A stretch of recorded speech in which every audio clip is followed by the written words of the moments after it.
자, 오늘도 새로운 하루가 시작되었습니다. 오늘 우리에게 주시는 생명의 양식은 민수기 16장 12절에서 35절의 말씀입니다. 오늘 우리에게 주시는 영적인 말씀과 또한 기도 제목을 같이 나누기를 원합니다. 한번 기도 제목 따라 하시겠습니다.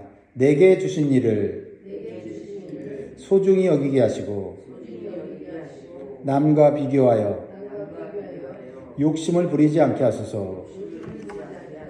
아멘. 자, 오늘도 하루를 시작하며 기도로 말씀으로 하루를 출발하는 모든 영광의 성도들에게 하나님의 은혜와 평강이 충만하기를 바랍니다. 사람이 불평과 불만이 지나치면 하나님을 대적하는 일이 될 수도 있습니다. 오늘 본문이 그러한 사실을 잘 보여주고 있습니다. 이스라엘 백성들은 하나님께서 약속으로 주시겠다는 가나안 땅을 믿지 못하고 불순종하여서 어려운 현실과 환경만을 보고 불평과 원망하였습니다. 그래서 그들이 말한 대로 그들은 가나안 땅에 올라가지 못하고 광야 생활을 다시 시작해야만 했습니다. 하나님께서 그들의 불평과 원망대로 해주신 것이지요. 그러자 이번에는 지도자인 모세를 대적하여 반역하는 무리가 생겼습니다. 이 불평과 원망의 이 마음을 제거하지 않으면 언제든지 그 불평과 불만의 불씨가 타오를 수 있다는 걸 보여주죠.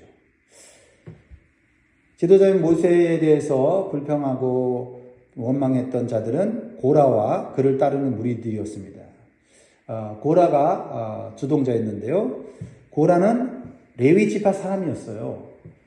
레위 지파 사람으로서 성막을 섬기는 일을 하는 지도자 위치에 있는 사람이었습니다. 그런데 고라가 아론의 제사장직에 대한 욕심을 갖게 되었습니다. 왜 아론만 제사장이 되느냐? 나도 레위 지파고, 그리고 나도 충분히 제사장이 될 만한 그러한 자질과 능력이 있다고 생각을 했습니다. 그래서 모세에게 불만을 제기하면서 자신은 성막에서 성막 기구만을 관리하고 운반하는 힘든 일만 하느냐고 불평하고 있는 거예요. 그래서 가만히 보니까 모세와 아론이 가진 높은 지위와 결정권이 욕심이 나고 시기가 난 것입니다.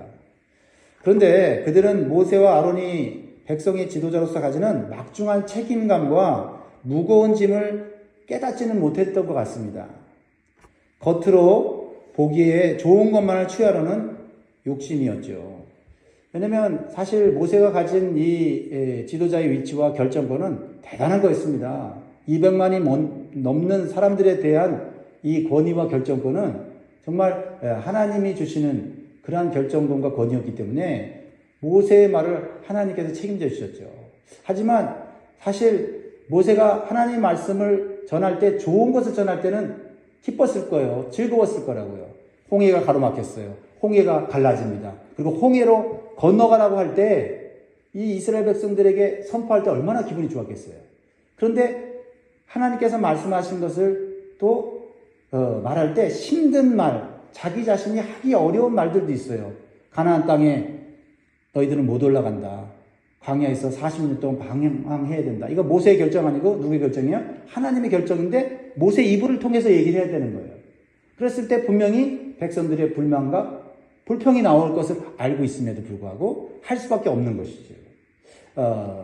이런 모세의 결정권과 권위가 보기에는 좋은 것 같지만 그것을 시행하기 전에 오는 압박감과 이 고통은 이루 말할 수가 없는데, 모세와 아론이 가진 그런 권위와 지도력에 대해서 폄하하면서 나도 그런 지도자가 될 수 있다라고 생각하면서 반역을 일으켰다는 것입니다. 하나님께서 각자에게 주신 지도자의 위치와 권위는 하나님의 뜻을 따라서 주신 것이지 사람이 주는 것이 아닙니다. 그것을 알아야 되죠. 그리고 하나님께서 주신 일은 크고 작은 일이 없고 다 귀하고 가치가 있는 일이다라는 겁니다. 사람이 평가할 수 없는 것이고 하나님만이 평가할 수 있는 것이다. 그래서 모세는 제사장의 일만 귀한 것이 아니라 고라 자손이 하는 성막의 일도 결코 작은 일이 아니라 하나님께서 귀하게 보시는 일이고 소중한 직분이라고 말씀으로 권면하였습니다. 하지만 고라는 이 모세의 말을 들으려고 하지 않았어요. 다른 지도자들을 불러다가 모세를 대적하는 일을 하기 시작합니다. 그들은 누구냐면 르우벤 지파에 속한 다단과 아비람과 온이라는 지도자들이었어요. 그러니까 르우벤 지파는 장남 지파잖아요. 근데 장남 지파인데 어느 지파가 하나님이 앞장서게 했습니까? 유다 지파가 앞장서게 했잖아요. 그러니까 르우벤 지파는 항상 내가 장남 지파인데 내가 앞장설 수 있는 그런 지파인데 왜 우리는 뒤쳐져야 되지? 하는 불만을 가진 자들이 있었다는 거죠. 그런 불만을 가진 자들을 끄집어내서 이 고라가 모세를 대적하는 거예요. 그리고는 또 거기에 또 합세하는 250명의 지휘자들을 또 모아서 세력을 형성해서 모세의 지도력을 대적하는 일이 생기게 된 겁니다. 모세 입장에서는 매우 난감한 상황이었어요. 하나님께서 자신과 아론을 세운 것이지 자신들이 스스로 최고의 지도자와 대제사장의 자리에 오는 것이 아니었기 때문이에요.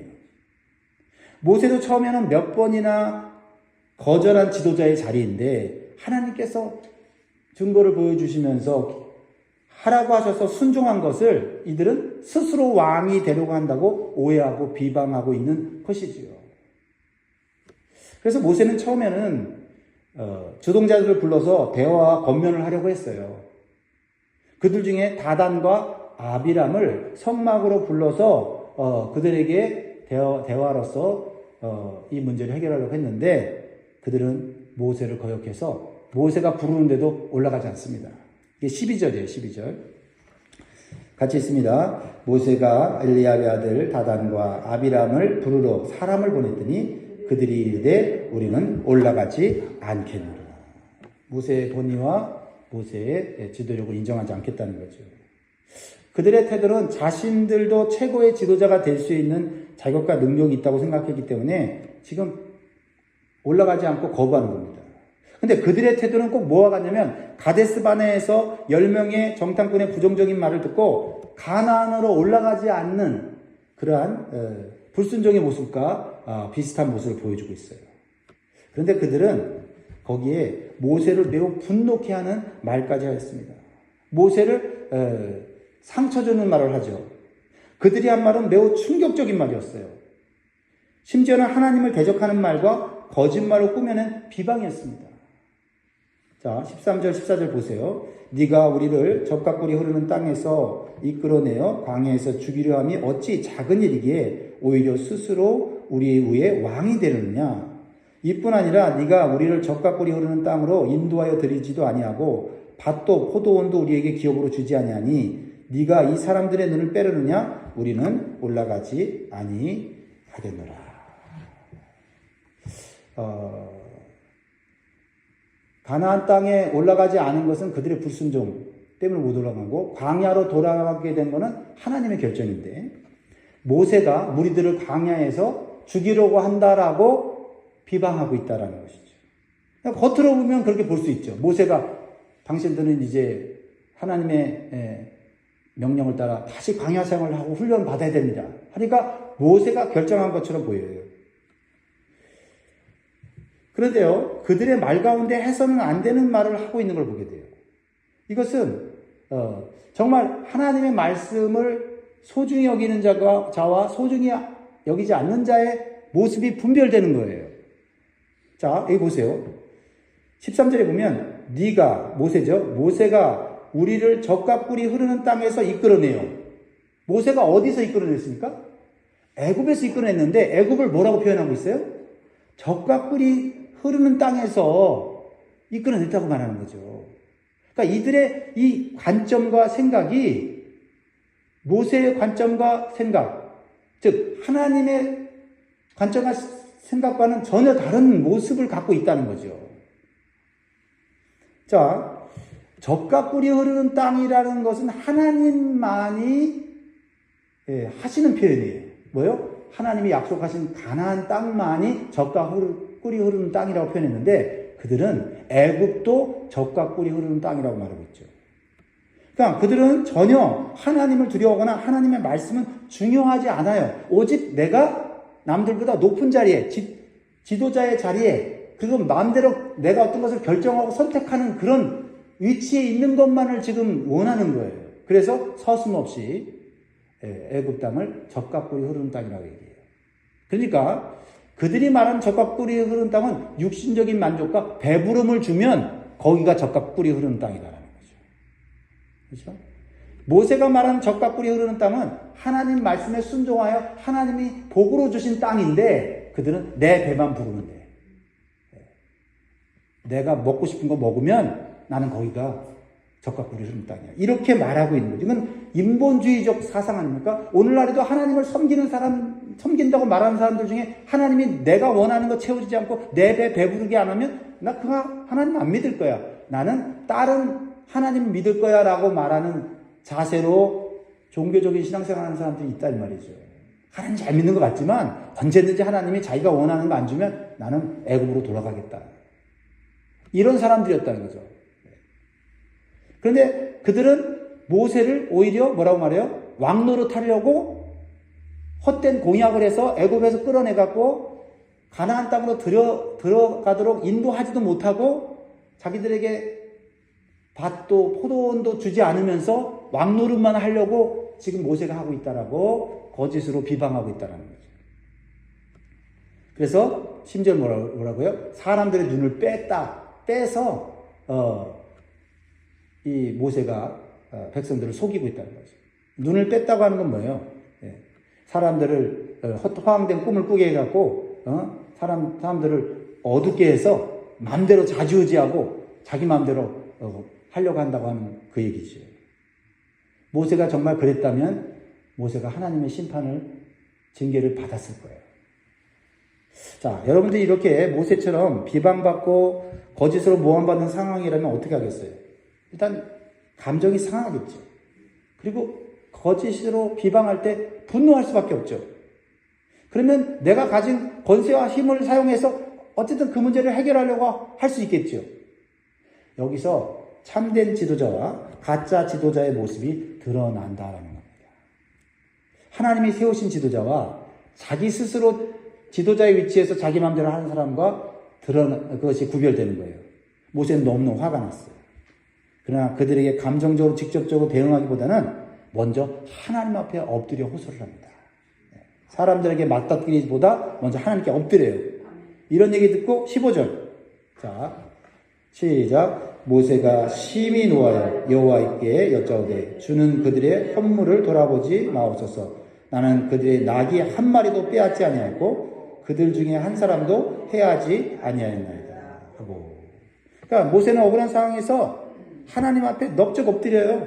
그리고 자기 자신이 지도자로서 욕심을 부리거나 사람을 해한 일이 없다고 하나님 앞에 고백을 합니다. 이러한 기도와 간구는 자신이 대적하여 이 문제를 해결하지 않고 하나님께서 재판장이 되어서 심판해 주시기를 바라는 겸손한 그런 자세인 거지. 모세가 화가 안 난 게 아니에요. 억울해서 상처 안 받은 게 아니에요. 그런데도 불구하고 하나님 앞에 먼저 엎드렸다는 거예요. 기도한 후에 모세는 하나님께서 명령하신 것을 반역하는 무리들에게 전하죠. 그것은 자신들이 지도자의 자격이 있다고 생각하는 사람들은 향로를 들고 성막 앞에 모이라고 했어요.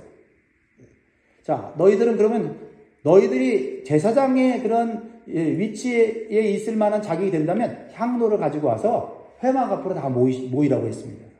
그래서 이 고라와 이 반역하는 르우벤 사람들과 250명의 지휘자들이 다 향로를 가지고 온 거예요. 여러분, 향로가 뭡니까? 향로는 대제사장이 1년에 한 번씩 자신을 거룩하게 하고 두렵고 떨리는 마음으로 성막의 지성소로 들어가서 하나님 법궤 앞에서 향을 피우고 속죄할 때 그때 사용하는 거예요. 그러니까 향로를 들고 성막에 선다는 것은 매우 두렵고 떨리는 일이에요. 근데 이 반역하는 무리들은 자신들도 제사장 아론과 같이 그만한 경험과 능력이 있다고 생각하여 향로를 다 들고 옵니다. 그리고 향로에 불을 담아갖고 와요. 그리고 회중들을 자기 편으로 다 끌어들여요. 그리고 이제 모세와 두 사람만 딱 세워놓고 이제 대적하는 거예요. 너희들만 하나님이 세운 자냐? 우리도 하나님 세운 자다. 너희들만 말씀 듣는 자냐? 나도 하나님 음성 듣는다면서 막 대적해요. 그랬을 때 하나님의 영광이 임합니다. 하나님께서 보고 계시다가 직접 심판하시려고 한 거죠. 누가 참된 지도자인지, 누가 가짜 지도자인지, 누가 하나님 편의 선자인지, 누가 사람 편의 선자인지를 가려내시려는 겁니다. 여러분, 많은 사람들의 의견이 항상 옳은 거 아니에요. 소수라도 하나님 편의 선자들이 하나님의 일을 할 수 있고 하나님의 영광을 드러낼 수 있는 거죠.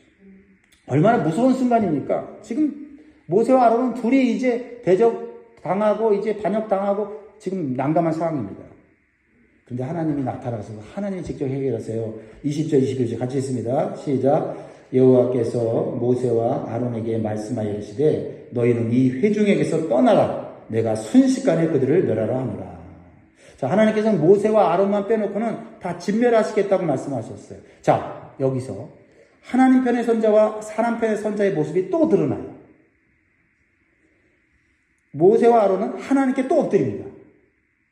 간구해요. 한 사람이 범죄했는데 왜 온 회중을 죽이려고 합니까? 라고 호소하고 있다는 거죠. 이게 참된 지도자는요, 생명을 해하려고 하는 게 아니라 다른 생명 죽이고 내가 높아지려는 게 아니라 다른 사람의 생명을 살리려고 하는 자라는 거예요. 그런 마음을 가진 자라는 거죠. 22절. 그 두 사람이 엎드려 이르되 하나님이여 모든 육체의 생명이 하나님이여 한 사람이 범죄하였거늘 온 회중에게 진노하시나이다. 그것이 하나님 편에 선 지도자의 모습이에요. 네. 생명 살리려고 기도하는 자. 비록 모세와 아론은 억울하고 상처를 받았지만 회중들이 다 멸망하는 것을 원치 않았어요. 근데요, 사실 회중들도요, 인간적으로 보면 괘씸합니다. 주동자는 아니지만 주동자의 말에 혹해갖고 거기에 우르르 몰려갖고 모세와 아론이 잘못한 것처럼 지금 대적하고 있지 않습니까? 욕심으로 지도자와 제사장이 되려는 고라의 무리들 편에 서 있었어요. 그렇지 않습니까? 하지만 아론은 자신만을 위해서 기도하지 않고 오직 그들에게 다시 한번 회개의 기회를 주시도록 하나님께 간구하고 있는 거죠. 그리고 대적하고 회개하지 않는 자들만은 심판하기만을 간구하고 있어요. 그래서 하나님께서 그들의 기도를 들으세요. 또 회개할 기회를 살 수 있는 기회를 주십니다.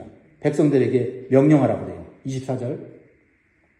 회중에게 명령하여 이르기를 너희는 고라와 다단과 아비람의 장막 사방에서 떠나라 하라. 그래서 회중들에게 모세가 전해준 말씀과 명령을 순종하도록 이렇게 기회를 줍니다. 그래서 반역하는 무리들에게서 회중들이 떠나요. 그리고 모세는 이번에는 반역하여 성막에 올라가지 않았던 다단과 아비람을 또 장막으로 찾아갑니다. 그리고 그들의 편에 섰던 회중들에게도 다단과 아비람의 장막에서 빨리 떠나라고 경고해요. 26절. 모세가 회중에게 말하여 이르되 이 악인들의 장막에서 떠나고 그들의 물건은 아무것도 만지지 말라. 그들의 모든 죄 중에서 너희도 멸망할까 두려워하노라 하니. 그러자 모세를 지도자로 인정하고 하나님 말씀에 순종하는 회중들은 악인들의 장막에서 속히 떠납니다. 하지만 놀랍게도 반역하는 다단과 아비람의 태도는요, 전혀 하나님을 두려워하지 않는 모습을 보여줘요. 27절 보세요. 같이 있습니다. 시작. 무리가 고라와 다단과 아비람의 장막 사방을 떠나고 다단과 아비람은 그들의 처자와 유아들과 함께 나와서 자기 장막문에 선지라. 이 자기 장막문에 섰다는 것은 이게 표현이 뭐냐면 자기가 서 있는 게 성막문에 서 있는 것처럼 제사장이 될 수 있고 자신의 자식들도 제사장으로 세울 수 있다라고 착각하고 있었다는 거죠. 이렇게 하나님 앞에서 교만하고 불평과 불만으로 가득 찬 자들이 자기 자신뿐만 아니라 자신의 가족까지도 망하게 할 수 있다는 걸 보여주고 있는 거예요. 그들의 마음이 얼마나 강팍했는지를 지금 보여주고 있는 거 아닙니까? 이제 하나님의 심판만이 남아있는 상황이에요. 다들 회막과 장막 앞에서 나는 최고의 지도자가 될 수 있고 제사장이 될 수 있다는 무리들만 남아있습니다. 이제 하나님만이 그것을 결정할 수 있는 시간이죠. 근데 모세도요, 두렵고 떨리지 않았겠습니까? 이제 모든 것을 하나님께 맡기고 하나님의 심판만을 겸손하게 기다리고 있어요. 자신이 하나님이 세우시고 보내신 지도자가 아니라면 반역하는 무리들이 하나님의 심판을 받지 않을 것이라고 말을 합니다. 그 얘기는 내가 참된 지도자가 아니면 나도 하나님 앞에 심판받을 거다 라고 말하고 있는 거죠. 그래서 28절에 모세가 이르되 여호와께서 나를 보내사 이 모든을 행하게 하신 것이요 나의 임의로 함이 아닌지를 이 일로 말미암아 알리라. 29절 곧 이 사람들의 죽음이 모든 사람과 같고 그들이 당하는 벌이 모든 사람이 당하는 벌과 같으면 여호와께서 나를 보내심이 아니거니와. 나도 하나님이 보내신 것이 아니면 나도 심판받아 징계받을 거다. 30절 같이 있습니다. 만일 여호와께서 세일을 행하사 땅이 입을 열어 이 사람들과 그들의 모든 소유를 삼켜 산채로 수월에 빠지게 하시면 이 사람들이 과연 여호와를 멸시한 것인 줄을 너희가 알아야.